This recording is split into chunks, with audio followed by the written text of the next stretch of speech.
sir. For today's video, we talk about the philosopher John Dewey, learning through experience, and his or her contribution in educational system. Okay, let's proceed. John Dewey, 1859-1952, learning through experience.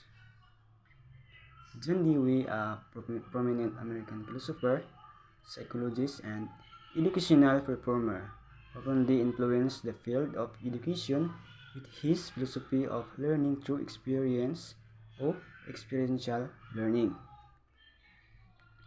He believed that the education should not be a passive absorption of information but an active interactive process where learners engage with their environment, solve problems, and reflect on their experience. His ideas emphasize the importance of critical thinking, democracy, and adaptability in education.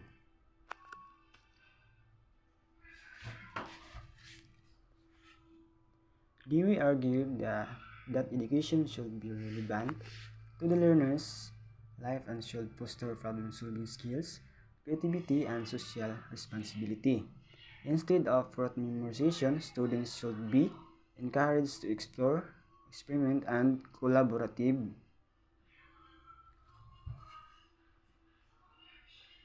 The curriculum should integrate real-world application, allowing learners to connect knowledge to their daily lives.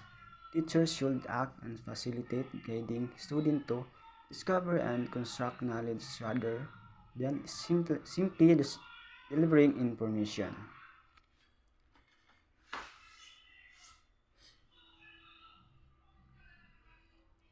Dewey approach also highlights the importance of democratic classrooms, where students have a voice and learn to respect diverse perspectives.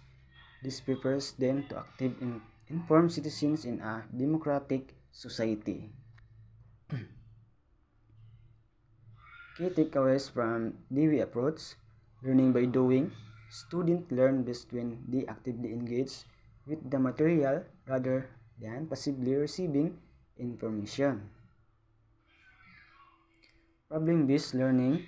Real-world problems should drive the curriculum, encouraging critical thinking and creativity. Reflection. Students should reflect their experience to deepen understanding and draw connection. Collaboration. Group work and discussion foster social and democratic values.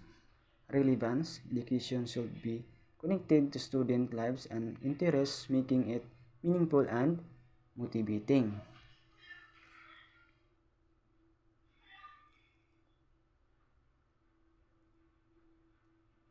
And also, Dewey philosophy remains highly relevant today, especially in a world values adaptability, innovation, and social responsibility.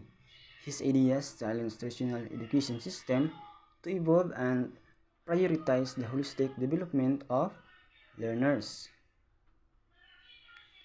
And that's all. Thank you.